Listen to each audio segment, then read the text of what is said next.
అందరికీ నమస్కారం. ఈరోజు కథ ప్రేమ కావ్యం ఎపిసోడ్ నెంబర్ 4. ఈ స్టోరీ మీకు నచ్చితే తప్పకుండా లైక్ చేసి మన ఛానల్ని సబ్స్క్రైబ్ చేసుకోండి. ఇక స్టోరీలోకి వెళ్దాం. మహా విక్కీ వాళ్ళు వెళ్ళగానే మధు లోపలికొచ్చి కూర్చుంది.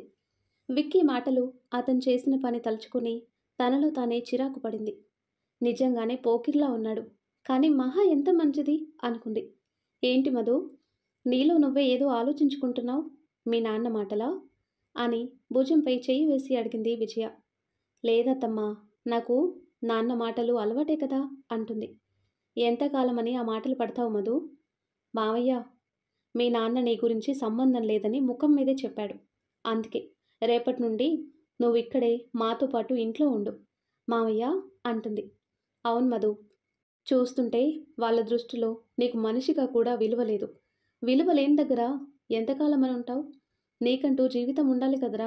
అందుకే నా మాట విను మధు. బట్టలన్నీ సర్దుకొని నువ్వు ఇక్కడికి వచ్చేయి. లేదంటే మీ నాన్న రాక్షసుడు, నిన్ను చంపినా చంపుతాడు, అందులో అయితే డౌట్ లేదు అంటాడు శరత్. కోప్పడకు మావయ్య, నాన్న ఇష్టం లేనిదే నేనెవరిని పెళ్లి చేసుకోను అంటుంది. ఏంటి? అవును మావయ్య, ఆయన చేతుల మీదుగా నా పెళ్లి జరగాలి అంటుంది మధు. వాడేమో సంబంధం లేదు అంటున్నాడు, నువ్వేమో నాన్న చేతుల మీదుగా నా పెళ్లి జరగాలి అంటున్నావు. నీకు అసలు బుర్ర లేదు మధు అంది కోపంగా విజయ. అత్తమ్మ, మరి శ్రీవల్లి చూస్తే అది నిన్ను పని మనిషిగా చూస్తుంది. ఈ 2 రోజులు చూశాను కదా దాని వాలకం. నాకైతే అందరి ముందు 4 పీకాలనిపించేది. ఏదో పని వాళ్ళకి చెప్పినట్టు దాని పనులన్నీ నువ్వు చేయాల్సిన పనేంటి అని నిలదీసింది విజయ. నా వదినకే కదా చేస్తుంది, ఇందులో తప్పేముందత్తమ్మా? మధు మాటలకి భువన గారు తల కొట్టుకొని, విజయ, ఇది మారదే. దీని జీవితం మనకు ఆలోచిస్తుంటే ఇది వాళ్ళ నాన్న గురించి ఆలోచిస్తుంది. ఏం చేయాలి దీన్ని?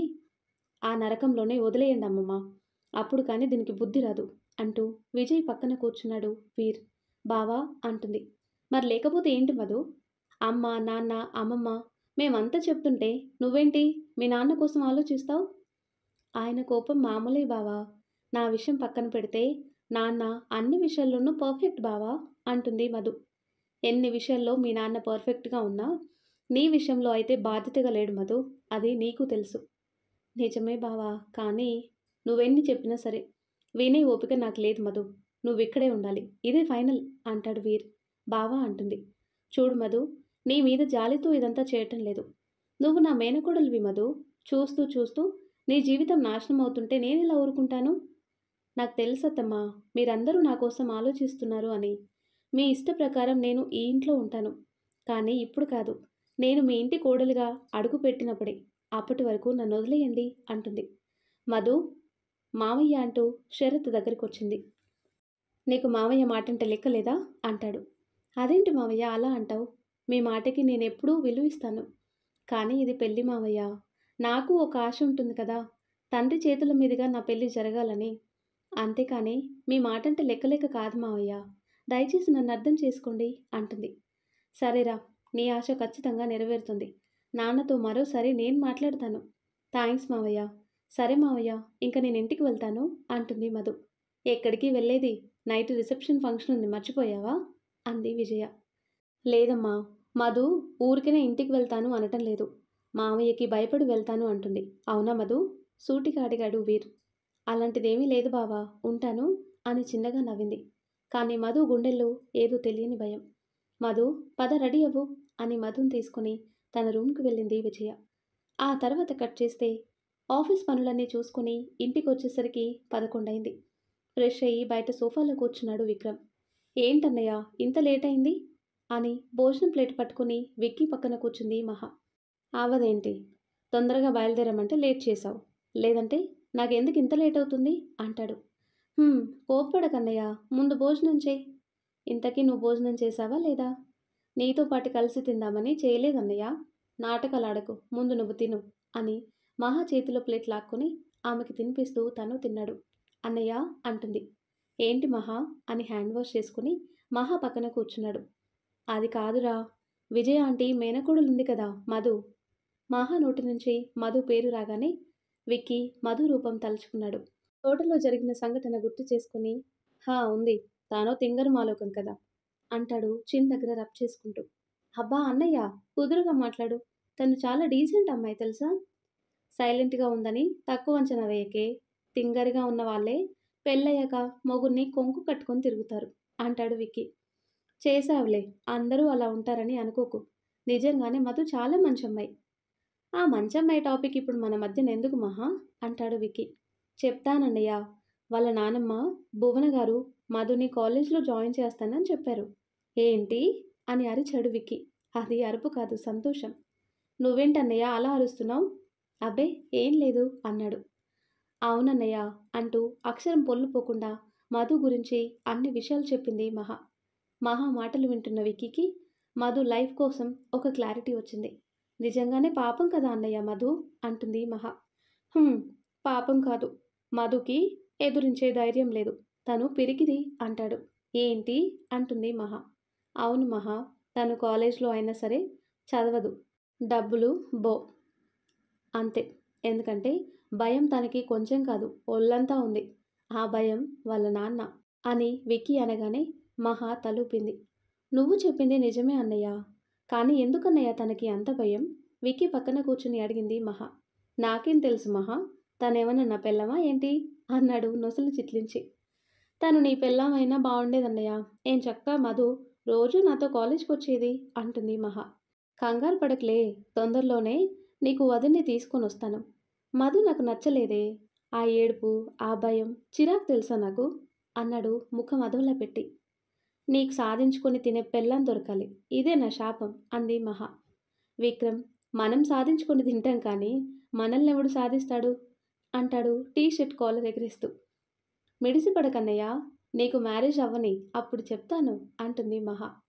ఎవ్వరూ మనల్ని ఏమీ చేయరు కానీ శరత్ అంకుల్ కోడలు సాహితీ ఉంది కదా. హా అన్నయ్య, వాళ్ళింట్లో రిసెప్షన్ రేపు నైట్ అంట. నీకెలా తెలుసు? శరత్ మామ చెప్పాడు అంటాడు విక్కీ. హో, నీకప్పుడే కబురందేసిందా? హీరోని ఎవరు పిలవకుండా ఉంటారే అంటాడు విక్కీ. నవ్వింది మహా. వెళ్తావా అన్నయ్య? ఓపిక లేదు మహా, బాబాయ్ లేడు కదా. అన్నీ చేయాలంటే కాస్త కష్టంగా ఉంది. సరే లేట్ అయింది కదా, పడుకో. మార్నింగ్ కాలేజ్కి వెళ్తావా లేదంటే సెలవు తీసుకుంటావా? ఇంట్లో ఒక్కదాన్నే ఉండాలన్నా బోర్ అన్నయ్య. గీతా సనా ఉన్నారు కదా, కాలేజ్కి వెళ్తాను. కానీ నేను డ్రాప్ చేయను అంటాడు. నువ్వు డ్రాప్ చేయకపోతే నన్నెవరు డ్రాప్ చేస్తారు అని అడుగుతుంది. కార్ దిగటం పాపం, వాళ్ళిద్దరూ మీద పడిపోతారు. అర్థం చేసుకో మహా, చిరాకు వస్తుంది నాకు. ఓవర్ చేయకురా అన్నయ్య. వాళ్ళు మీద పడినా సరే నువ్వు వదలండి అనవు కదా అంటుంది. హా మరే, పెద్ద ప్రిన్సెస్ వాళ్ళు. ఆ సనా ఏమో రోడ్డు మీద అంటూ ఆగి, వద్దులే, వాళ్ళనేమన్నా అంటే నీ ముఖం చూడలేదు. నిద్రొస్తుంది, బాయ్. అన్నయ్య. ఏంటి? నా రూమ్లో పడుకోలేను, నువ్వు కూడా ఇక్కడ పడుకో. నాకు మళ్ళీ ఇదో పనా? ప్లీజ్ రా అన్నయ్య, ఏడవకు అని దివాన్ కట్పై పడుకున్నాడు. అన్నయ్య, మళ్ళీ ఏం గుర్తొచ్చిందన్నయ్య అంటాడు. ఏం లేదన్నయ్య అని నవ్వుతూ పాలు తెచ్చి విక్కీకిచ్చింది. పాలు తాగి పడుకున్నాడు విక్కీ. మహా అక్కడే ఉన్న సోఫాలో పడుకుంది. ఆ తర్వాత కట్ చేస్తే నైట్ రిసెప్షన్ ఫంక్షన్. మరుసటి రోజు సాహితీ ఇంటి దగ్గర రిసెప్షన్ ఫంక్షన్ అన్నీ గ్రాండ్గా జరగటంతో మధు భువన దగ్గరకొచ్చింది. ఏంటి మధు? నానమ్మ, ఇంక నేను ఇంటికి వెళ్తాను. తోడుగా రానమ్మా. ఇంత చీకట్లో ఎందుకు మధు, పొద్దున్నే వెళ్దువు అంది భువన. లేదు నానమ్మ, నేను ఇక్కడికొచ్చి 4 రోజులవుతుంది. నాన్న ఏమంటాడో అని భయంగా ఉంది. రా నానమ్మా. సరే పద అంది, మనవరాలి మనసుని బాధ పెట్టడం ఇష్టం లేక. బట్టలు సర్దుకొని శరత్ విజయాలకి మాట చెప్పి భువన గారితో ఇంటికి బయలుదేరింది మధు. ఈ 4 రోజులు మధు ఇంట్లో లేక పనంతా శ్రీవల్లి నెత్తిన పడింది. దానికి తోడు ఫంక్షన్లో మధు సంతోషంగా ఉండటం జీర్ణించుకోలేక అక్షయ్కి, ఇటు ప్రభాకర్కి నూరిపోయాల్సిందంతా నూరిపోసి సోఫాలో కూర్చుంది. శ్రీ చెప్తుంది నిజమే నాన్న. మధు ప్రమేయం లేకుండానే శరత్ మామయ్య పెళ్లి గురించి మాట్లాడాడు కదా అంటాడు అక్షయ్. అవును మామయ్య, మనం అక్కడి నుండి వచ్చేసినా సరే మధు ఇప్పటి వరకు ఇంటికి రాలేదంటే అర్థం మీరంటే కొంచెమైనా భయం లేదనే కదా అంటుంది శ్రీవల్లి. అవును శ్రీ అని ప్రభాకర్ వైపు చూసి, నాన్న. ఏంటి అక్షయ్? మామయ్య మధుని అడగటానికి కారణం దగ్గర సంబంధం కదరా, పైగా మేనకోడలన్న ఉద్దేశంతో అడుగుంటాడు. అంతేనా లేదంటే ఇంకా ఏదన్నా కారణం ఉందా అని అడుగుతాడు. ఇంకేం కారణం ఉంటుందిరా నాన్న, మీరు బాగా ఆలోచించండి. వీరిని ముందు అడిగారు కానీ మనం వద్దన్నాం. నెక్స్ట్ కృష్ణని అడిగారు. మనం వద్దు అని చెప్పినా కూడా కృష్ణని అడిగారు అంటే మధు పేరున ఉన్న ఆస్తి కోసమా అంటాడు అక్షయ్. అక్షయ్ మాటలకి శ్రీ షాక్గా చూసింది. మధు పేరున ఆస్తి ఏముంది అనుకుని ఆలోచనలో పడింది. ఆస్తి కోసం అడగాల్సిన అవసరం ఏముంది వాళ్ళకి అంటాడు ప్రభాకర్. చెప్పలేం కదా నాన్న. ఆయన ఇప్పుడు మధు కోసం టాపిక్ ఎందుకురా, ఎప్పటికైనా తను బయటికి వెళ్ళాలి. అలా అని కూతురుగా యాక్సెప్ట్ చేయను. తన పేరున ఆస్తి ఉందన్న విషయం అత్తకి తెలీదు. తెలిసినా వాళ్ళు అడగరు. దాని మీద ప్రేమతో ఇంటి కోడలిగా అడుగుతున్నారు అంతే అంటాడు ప్రభాకర్. మరి మధుని వాళ్ళ ఇంటి కోడలిగా చేస్తారా? చెప్పాను కదా, దాని గొడవ నాకు సంబంధం లేదని. ఇంకా ఈ విషయం ఇంతటితో వదిలేస్తే మంచిది అని ప్రభాకర్ లోపలికి వెళ్ళారు. అప్పటి వరకు ఆలోచనలో ఉన్న శ్రీ అక్షయ్ పక్కన కూర్చొని, అక్షయ్, ఏంటి శ్రీ, మధు పేరున ఆస్తి ఉందా? ఉంది. నాకెప్పుడు ఈ విషయం చెప్పలేదు అని అడుగుతుంది. ఆస్తి విషయాలు మన మధ్యన ఎప్పుడు రాలేదు కదా అంటాడు అక్షయ్. అది నిజమే, కానీ అసలు మధు పేరున ఆస్తి ఎంతుంది? ఈ ఆస్తంతా మధుది అంటాడు అక్షయ్. ఏంటి అని షాక్ అయింది శ్రీ. అవును అంటాడు.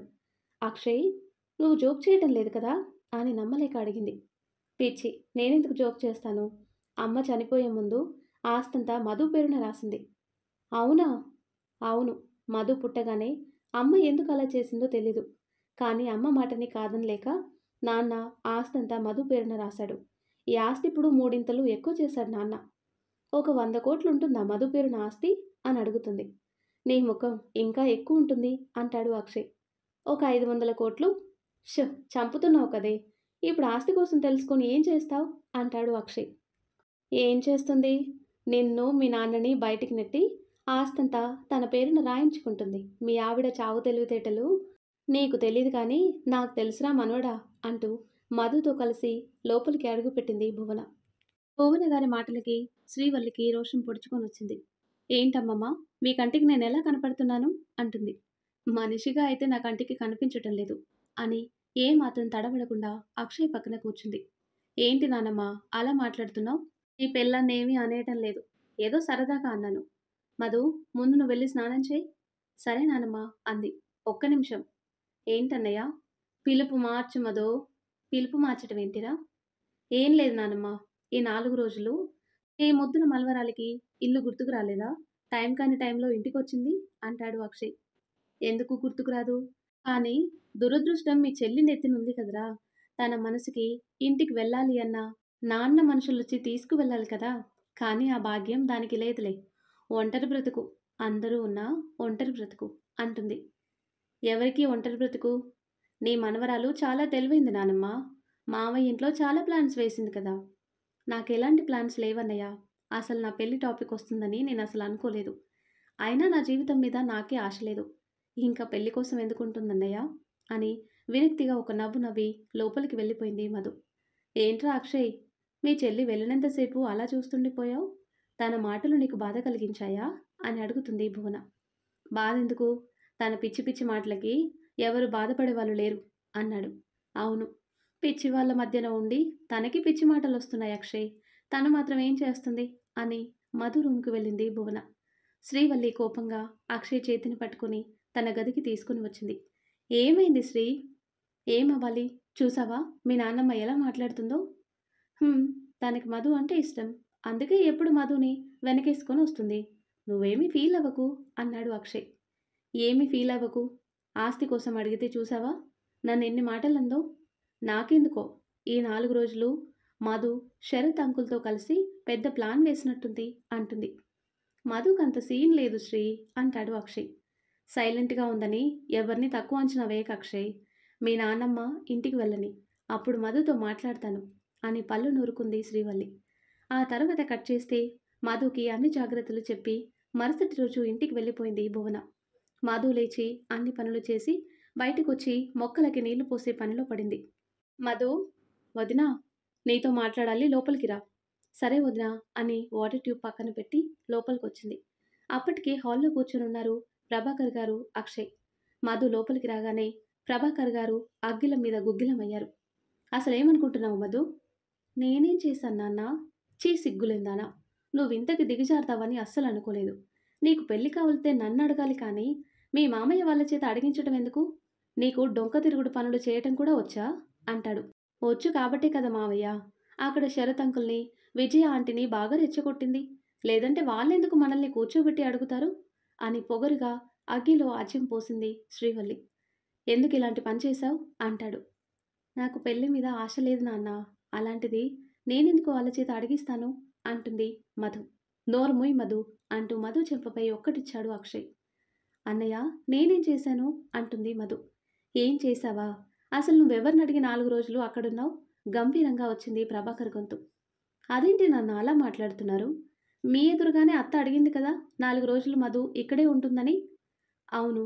కానీ మమ్మల్ని ఒక మాటైనా అడిగి ఉన్నావా నువ్వు? కనీసం మావయ్య గారికైనా మాట చెప్పావా? అంటే అదీ లేదు. మావయ్య గారంటేనే నీకు భయం లేకుండా పోతుంది మధు. నీకు మేము అవసరం లేదు కానీ నువ్వు మాకవసరం. ఈ ఇంటికి పేరు, గౌరవం ఉంది. అది పోగొట్టకు మధు. అంత కాని తప్పు నేనేం చేశాను వదినా? అంటుంది మధు. ఇంకా నోరు మూయ్ మధు. నీ కారణంగా నాన్న మామయ్య ముందు ఏమీ మాట్లాడలేకపోయాడు. నాన్నెందుకు మాట్లాడలేదన్నయ్య? మీ అందరి దృష్టిలో చనిపోయినట్టు మాట్లాడారు కదా, ఎందుకు మాట్లాడలేదు? అంటుంది మధు. నిన్ను ఎంత ధైర్యం ఉంటే మమ్మల్ని ఎదిరిస్తావు? అంటూ ముందుకు వచ్చాడు అక్షయ్. ఊరుకో అక్షయ్ అని ప్రభాకర్ మధు దగ్గరకొచ్చారు. బాధగా చూసింది మధు. నాన్న అసలు నేనంటే ఎందుకు మీకు అని మాట్లాడుతుండగానే, చూడు నా చేత దెబ్బలు తినకముందే నువ్వు నీ గదికి వెళ్ళిపో, లేదంటే నిన్ను చంపటానికి కూడా వెనకాడను అంటాడు ప్రభాకర్. సైలెంట్గా లోపలికి వెళ్ళిపోయింది మధు. నాన్న 4 తగిలించాల్సింది పోయి ఎందుకు తనని లోపలికి పంపించావు అని కోపంగా అడిగాడు అక్షయ్. కొట్టినా తిట్టినా అది మారదు. అందుకే ఇంట్లో మధు ఉందన్న విషయం ఇంక మర్చిపోండి అని ప్రభాకర్ అనగానే అక్షయ్, శ్రీ నవ్వుకున్నారు. ఆ తర్వాత కట్ చేస్తే గుమ్మం బయట కూర్చుని బాధపడుతున్నారు భువన. ఇక్కడికొచ్చాను కదా, అక్కడ మధుని వాడు కొట్టాడో ఏంటో అనుకుని తనలో తను బాధపడింది. విజయ దగ్గర నుంచి ఫోన్ రావటంతో లిఫ్ట్ చేసింది భువన. చెప్పు విజయ. నేను కాదమ్మా చెప్పాల్సింది, నువ్వు. మధు ఎలా ఉంది? ఇంటికి రాత్రే తీసుకొని వెళ్ళాను. కానీ ఆ శ్రీవల్లి, అక్షయ్ దాన్ని ఏం చేశారో అని భయంగా ఉంది అంటుంది. కొడతారమ్మా. అయినా ఇంటికెందుకు తీసుకొని వెళ్ళావు? నీ దగ్గర ఉంచుకోవచ్చు కదా. మీ తమ్ముడు గురించి తెలుసు కదే, అందుకే చచ్చినట్టు తీసుకొని వెళ్ళాను. అమ్మా నువ్వెలా అయినా మధు మనసుని మార్చు. తనకి కాలేజ్లో సీట్ కోసం మాట్లాడతాను అన్నారు ఆయన. ఏదో ఒకటి చేసి మధుని ఒప్పించు. ఒప్పించాల్సింది మధును కాదే, మీ తమ్ముడిని. వాడిని నేను ఒప్పిస్తానమ్మా అంటుంది విజయ. ఏంటి నువ్వా? అవును, అదంతా నేను చూసుకుంటాను. నీ పనంతా అయితే ముందు నువ్వు మధు దగ్గరికి వెళ్ళమ్మా. సరే విజయ అని ఫోన్ కట్ చేసింది. ఇంటికి వెళ్ళాలనే ఉంది భువనకి. కానీ అస్తమాను వెళితే ప్రభాకర్ మధుని చివాట్లు పెడతాడని ఆలోచిస్తుంది. ఆమె ఆలోచనలో ఉండగానే స్కూటీ పార్క్ చేసి లోపలికొచ్చింది మధు. నానమ్మ మధు అంటూ సంతోషంతో కళ్ళు పెద్దవి చేసింది భువన. మధు ఏమీ మాట్లాడలేదు. సైలెంట్గా భువన గారి ఒడిలో తల పెట్టుకుంది. ఏంట్రా గొడవేమన్నా చేశారా అని అడుగుతుంది. అది మామూలే కదా నానమ్మ అంది మధు. కానీ మనవరాలి గొంతులో ఏదో తెలియని బాధ మాటల్లో వినిపించేసరికి, మధు అసలేం జరిగిందిరా? ఆ ఇంట్లో మధు అనే మనిషి ఈ రోజుతో చచ్చిపోయింది నానమ్మ అంటుంది. తల్లి ఏంటి ఆ మాటలు అని మధు తల నిమురుతూ అడిగింది. అప్పటి వరకు దాచుకున్న బాధని కన్నీటి రూపంలో బయటపెట్టింది మధు. నానమ్మ నాకసలు జీవితం మీద ఆశ అనేది లేదు. చెప్పాలంటే నాన్న మాటలు విన్నాక నాకెక్కడికైనా దూరంగా వెళ్ళి బ్రతకాలనుంది. కనీసం ఒంటరిగా అయినా నాకు మనశ్శాంతి అనేది దొరుకుతుంది కదా అంటుంది మధు. ఊరుకో మధు, ఏంటా మాటలు? దూరంగా బ్రతికే అవసరం నీకేంటి? చూడు నువ్వు వాడి మాటలు పట్టించుకోకు. నేను వాడితో మాట్లాడతాను కదా అని మధు తల నిమిరింది. ఇంతలో ఫోన్ రావటంతో లిఫ్ట్ చేసింది భువన. హలో ఎవరు? హాయ్ అమ్మా, నేను మహాని. అమ్మ మహా ఎలా ఉన్నావు అని నవ్వుతూ అడిగింది భువన. మహా పేరు వినగానే మధు ముఖంలో నవ్వు చేరింది. నానమ్మ మహా అంటే తనేనా అని అడుగుతుంది. అవును మాట్లాడు అంటూ మధుకిచ్చింది ఫోన్. హాయ్ మహా ఎలా ఉన్నావు? మధు అంటూ గట్టిగా అరిచింది మహా. తన రూమ్ నుంచి అప్పుడే బయటకొచ్చిన విక్కీ మహా అరుపుకి ఉలిక్కిపడి చూశాడు. ఎలా ఉన్నావు మహా? మధు బాగున్నాను. నువ్వు మీ నాన్నమ్మ దగ్గరున్నావా? అవును మహా, మామూలుగానే వచ్చాను. నువ్వు కాలేజ్కి వెళ్ళలేదా? అంటే ఇప్పుడు వెళ్తాను మధు. అసలు నేను ఫోన్ చేసింది నీకోసమే. ఎలా ఉన్నావు? చదువు కోసం ఏం ఆలోచించావు అని అడుగుతుంది మహా. ఎలా ఉంటాను మహా, బాగానే ఉన్నాను. చదువు కోసం చెప్పాను కదా, మా నాన్న ఒప్పుకోరు అంటుంది. ఎందుకు ఒప్పుకోరు? ఒకవేళ మీ నాన్న ఒప్పుకుంటే చదువుకుంటావా అని అడుగుతుంది మహా. ఆ సంగతి తర్వాత మహా. ఆంటీ అంకుల్ అందరూ ఎలా ఉన్నారు అని అడుగుతుంది మధు. అందరూ బాగున్నాం మధు అంటూ పావుగంట సేపు మధుతో మాట్లాడింది మహా. అప్పటికే ఆ మాటలు వింటున్న విక్కి ఎలా అయినా మధు వాయిస్ వినాలని మహా దగ్గరికి వచ్చి, మహా, మధు ఒక్క నిమిషం అంటూ ఫోన్ పక్కన పెట్టి, ఏంటన్నయ్య ఏమైంది? నా ఫైల్ ఎక్కడ పెట్టావు? మీటింగ్ టైం అవుతుంది, ముందు నా ఫైల్ తెచ్చివ్వు, లేదంటే నిన్ను కాలేజ్ దగ్గర డ్రాప్ చేయను అంటాడు. ష్ కర్మ, కూర్చో తెస్తాను అంటూ ఫోన్ పట్టుకుని లోపలికి వెళ్తుంటే మహా చేతిలో ఫోన్ లాక్కొని, ఫోన్లో పడి ఇవ్వాల్సిన ఫైల్ ఇవ్వవు, ముందు ఫైల్ ఇవ్వు అంటాడు. నీ సంగతి ఇప్పుడు కాదురా, చెప్తాను అని కోపంగా విక్కీ రూమ్కి వెళ్ళింది మహా. విక్కీ ఆ ఫోన్ పట్టుకుని బయట లాన్లోకి వెళ్ళి చెవి దగ్గర పెట్టుకున్నాడు. మహా ఉన్నావా? ఫోన్లో మహా లేదు, నీ మొగుడున్నాడు అంటాడు విక్కీ. ఏంటి అంటూ కోపంగా అరిచింది మధు. భువన గారు లోపలున్నారు, మధుకి కాఫీ పెడదామని. అరుస్తావేంటి మధు అంటాడు. మీరెవరు అని అడుగుతుంది మధు. మర్చిపోయావా? నేనెవరో తోటలో మాట్లాడుకున్నాం కదా మన పెళ్ళి కోసం అంటాడు. నువ్వా అంటుంది. హా నేనే. నిన్ను అని కోపంగా అంటుంది మధు. ఆపు, చెప్పేది విను, ఎలా ఉన్నావు? నేనెలా ఉంటే నీకెందుకు అంటుంది మధు. నాకు కాకపోతే ఇంకెవరికి కావాలే మెంటల్ దానా, నిన్ను చూడాలనుంది మధు, ఐ మిస్ యూ అంటాడు విక్కీ. షటప్ అంటుంది. ఏయ్ అన్నాడు గంభీరంగా. సైలెంట్ అయింది మధు. చూడాలనుంది, నైట్ వస్తాను మీ ఇంటికి అంటాడు. ఏంటి అని షాక్ అయింది మధు.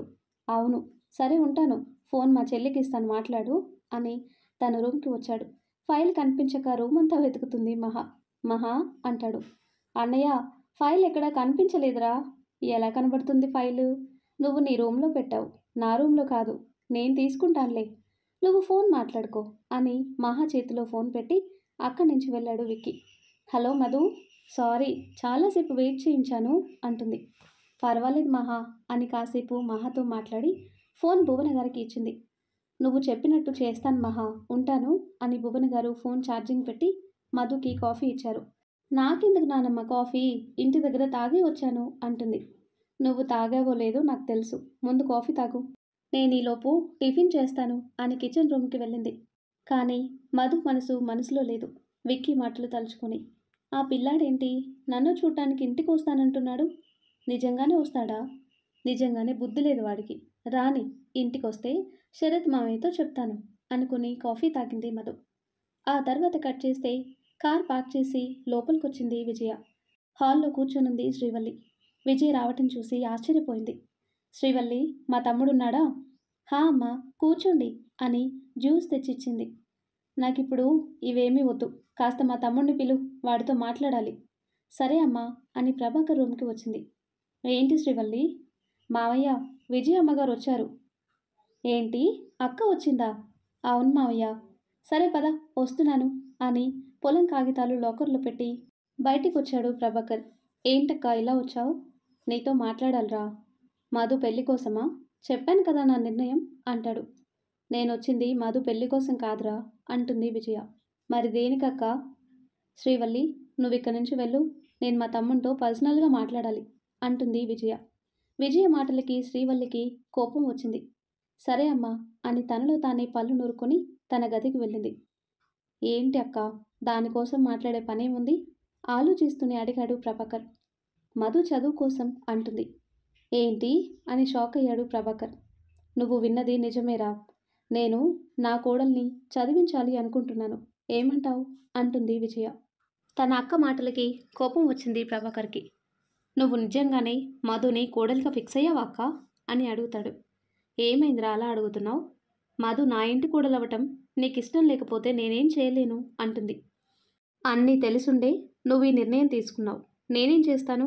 మధు విషయం నాకు సంబంధం లేదు అని చెప్పాను కదా, కాబట్టి నువ్వు చదివించుకుంటావో లేదంటే ఉద్యోగం చేయించుకుంటావో నీ ఇష్టం అక్క అంటాడు ప్రభాకర్. సరే, ఒక మాట అడుగుతాను, కాదనకు అంటుంది విజయ. ఏంటక్క? మధు నా ఇంటి కోడలిగా రావటం నీకు ఇష్టం లేకపోయినా సరే, నువ్వు మాత్రం తండ్రిగా తనకి అక్షింతలు వేయాలి.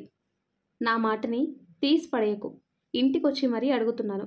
నువ్వు కూతుర్ని సంబంధం లేదు అంటే అందరూ మధుని కాదు నీ భార్య శ్రావణిని తప్పుగా అనుకుంటారు అంటుంది. అక్క అని కోపంగా అరిచాడు ప్రభాకర్. ఏంట్రా, నా మాటలకి కోపం వచ్చిందా? నా శ్రావణి ఎలాంటిదో తెలిసే నువ్వు ఇలాంటి మాటలు మాట్లాడుతున్నావా అంటాడు ప్రభాకర్. జనాలు అలానే మాట్లాడతారు తమ్ముడు. రేపు నువ్వు మధు పెళ్ళికి ఇలానే ఉంటే అందరికీ వచ్చే అనుమానం అదే కదా అని తెలివిగా మాట్లాడింది విజయ. తన అక్క మాటలకి ఆలోచనలో పడ్డాడు ప్రభ. సరే అక్క, నువ్వు చెప్తుంది నిజమే.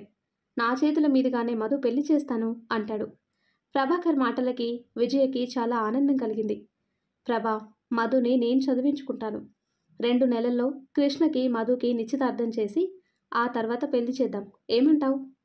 నీ మాటని నేనెప్పుడు కాదని అనను. కానీ అది కాలేజ్కి వెళ్ళి పిచ్చి పిచ్చి వేషాలు వేసిన మరుక్షణం దాని చావు నా చేతుల్లోనే ఉంటుందక్క అంటాడు. ఏంట్రా, మధు మీద నీకు నమ్మకం లేదా అని అడుగుతుంది. దాని మీద ప్రేమే లేదు, ఇంకా నమ్మకం ఏముంటుంది అంటాడు. సరే, ఇకపై మధు నా ఇంట్లో ఉంటుంది అంటుంది. దానికి నేను ఒప్పుకోనక్క అంటాడు. ఎందుకురా? పెళ్ళి అవ్వకముందే తను నీ ఇంట్లో ఉండటం అంత కరెక్ట్ కాదు అంటాడు. మరి ఇక్కడే ఉంటే తనకి మనశ్శాంతి ఉండదు కదా అంటుంది విజయ. అంటే ఇక్కడ విషయాలన్నీ నూరిపోసి చెప్పిందా నీ మేనకోడలు అని కోపంగా అడిగాడు. అది అలాంటిదైతే ఈపాటికి మిమ్మల్ని అందరినీ వదిలేసి నా దగ్గరికి ఎప్పుడో వచ్చేది. కానీ దాని మనసు అలాంటిది కాదు. తండ్రి ప్రేమ కోసం ఆరాటపడుతుంది. నువ్వెప్పటికీ మధుని అర్థం చేసుకోవు. పోనీ మధుని అమ్మ దగ్గరైనా ఉంచు, ఇక్కడుంటే తన చదువుకి డిస్టర్బ్గా ఉంటుంది అంటుంది విజయ. ఎందుకుంటుంది అంటాడు ప్రభాకర్. ఎందుకుంటుందో నీ కోడల్ని అడుగు అంటుంది. మధ్యలో నా కోడలు ఏం చేసిందక్క? మరి ఇంట్లో పనంతా ఎవరి చేతి చేయిస్తుంది శ్రీ అని సూటిగా అడిగింది విజయ. ఆ మాత్రం ఇంటి పని వంట పని చేయకపోతే మధు ఎందుకక్క అంటాడు ప్రభాకర్. మరి నీ కోడలు ఎందుకుంది? కట్టుకున్న మొగుడికి వండి పెట్టదా అని అడుగుతుంది. మాట్లాడలేదు ప్రభాకర్. తనలో ఉన్నది నీ రక్తమే కాదు, శ్రావణిది కూడా. నీకు పుట్టిన కూతుర్ని కూతురు కాదంటున్నావు అంటే నువ్వు మధుని ఎంతగా ద్వేషిస్తున్నావో అర్థమవుతుంది. కోడల్ని చూడు, తప్పు అంటం లేదు. కానీ ఏ పని చేయకుండా మహారాణిలా చలామణి చేస్తుందంటే తను బాధ్యతగా ఉండటం లేదు. బాధ్యతగా ఉంటున్నట్టు నటిస్తుంది. వీరి పెళ్ళిలో చూశాను కదా అంటుంది విజయ. చూసావా లేదంటే మధు చెప్పిందా అక్క అంటాడు. నా మేనకోడలు ఇంటి గుట్టుని బయట పెట్టే రకం కాదురా. తనేదన్నా మనసులోనే దాచుకుంటుంది. ఇంటి గుట్టుని బయట పెడితే ఈ పాటికి వీధిలో ఉన్న అందరూ నువ్వు బయటికి వచ్చిన ప్రతిసారి ఏదోటి అంటారు అంటుంది విజయ. నువ్వెన్నైనా చెప్పక్క, మధు మాత్రం నాకు నచ్చదు. కోడల విషయం అంటావా, అది అక్షయ్ ఇష్టం అంటాడు. సరే, ఎవరిష్టం వాళ్ళది అంటున్నావు కదా. మధుని అమ్మ దగ్గర ఉంచుతాను, ఏమంటావు? సరే, నీ ఇష్టం అని ప్రభాకర్ ఆలోచనలో పడ్డాడు. వెళ్తాను అని విజయ వెళ్ళగానే శ్రీవల్లి బయటకు వచ్చింది. మామయ్య గారు. ఏంటమ్మా? ఇప్పుడైనా మీరు ఒప్పుకుంటారా? మధు ఎంత తెలివిగా తన ఫ్యూచర్ ప్లాన్ చేసుకుంటుందో అంటుంది శ్రీవల్లి. తనకి అంత తెలివి ఎక్కడ ఏడ్చిందమ్మా? మా అమ్మ, మా అక్క మధు మీద ప్రేమతో అలా మాట్లాడుతుంది. మధుని తన ఇంటి కోడల్ని చేసుకోవాలి అన్న పట్టుదల అక్కకి బాగా ఎక్కువైంది అంటాడు. ఆ విషయం నాకు తెలుసు మామయ్య, కానీ ఇక్కడ మధు చేస్తున్న పని మీరు గ్రహించటం లేదు. చదువు గురించి విజయ అమ్మ వచ్చి అడగటం ఏంటి మావయ్య? తనకి చదువుకోవాలని ఆశగా ఉంటే మిమ్మల్ని అడగాలి కదా, వాళ్ళ చేత అడిగించటం ఎందుకు? అయినా మధు పనేం చేస్తుంది మావయ్య? వంట చేయటం అంతే కదా. నేను బాధ్యతగా ఉండటం లేదు అని విజయమ్మ దగ్గర మధు నా విషయాలు ఎందుకు చెప్పటం అంటుంది శ్రీవల్లి. ఈ మాటలన్నీ నువ్వు విన్నావా శ్రీవల్లి అని సూటిగా అడిగాడు ప్రభాకర్. మావయ్య అంటూ తడబడింది. మా అక్క చెప్పింది కదా నిన్ను నీ రూమ్కి వెళ్ళమని. అంటే నువ్వు దొంగచాటుగా మా మాటలు విన్నావా అంటాడు. నేనెందుకు దొంగచాటుగా వింటాను మావయ్య? నా రూమ్కి మీ మాటలు వినిపించాయి, అందుకే మిమ్మల్ని వచ్చి అడిగాను అంది శ్రీవల్లి. నీ రూమ్ ఎంత దూరంలో ఉందమ్మా? మా మాటలు నీ రూమ్కి వినిపించడానికి? వింటే విన్నావు, కానీ మా అక్క మాటల్లో తప్పే ఉంది. ఇంట్లో మధు చేత పని చేయిస్తావు, ఆ విషయం నాకు తెలుసు. మరి బయట పని చేయించడం ఎందుకు? అవన్నీ చూసే కదా మా అక్క నీకోసం ఇలా మాట్లాడటానికి. సరిపోయింది. మధు ఉన్నంత వరకు పని చేస్తుందని నువ్వు పని చేయటం మానేస్తే ఇలానే అందరికీ లోకు అవుతాం. నువ్వు బాధ్యతగా ఉంటే మా అక్క అడగదు కదమ్మా అంటాడు. సౌండ్ లేదు శ్రీవల్లికి. చూడమ్మా, మధు అంటే నాకు ఇష్టం లేదని నువ్వు బయట కూడా తనని పని మనుషులా చూడకు, అది కరెక్ట్ కాదు. ఇంకా చదువు విషయం అంటావా? మధు ఎలానో మా అక్క ఇంటి కోడలు కాబట్టి ఆ దరిద్రాన్ని చదివించుకుంటుందో లేదంటే ఏం చేసుకుంటుందో తన ఇష్టం. ఇకపై పెద్దవాళ్ళ విషయాల్లో నువ్వు కలగజేసుకోకు శ్రీవల్లి అని ప్రభాకర్ అనగానే శ్రీవల్లికి మైండ్ పనిచేయలేదు. అక్క రాగానే మనసులో ఉన్న ప్రేమ బయటికి వచ్చినట్టుంది మావయ్యకి. రక్తం పంచుకున్న వాళ్ళని ఎవరినెవరు వదులుకుంటారు? ఏదోటి చేసి నా మొగుడు నేను వేరే కాపురం పెట్టాలి. రేపు మధు వాళ్ళ నానమ్మ ఇంటికి వెళ్తే పనంతా నానెత్తిన పడుతుంది. ఎవడు చేస్తాడు పని? నేనేమన్నా పనిదాన్నా వీళ్ళ పనులు చేయటానికి? చెప్తాను. మధుని ఎలాంటి స్థితికి తీసుకొని రావాలో నాకు బాగా తెలుసు అనుకుని తనలో తానే పళ్ళు నూరుకుంది. మరి ఆ తర్వాత ఏం జరుగుతుందో నెక్స్ట్ వీడియోలో తెలుసుకుందాం. ఎంతో ఇంట్రెస్టింగ్గా ఉండే ఈ స్టోరీ నెక్స్ట్ పార్ట్స్ కోసం ఈ వీడియో లైక్ చేసి మన ఛానల్ని తప్పకుండా సబ్స్క్రైబ్ చేయండి. Thanks for watching.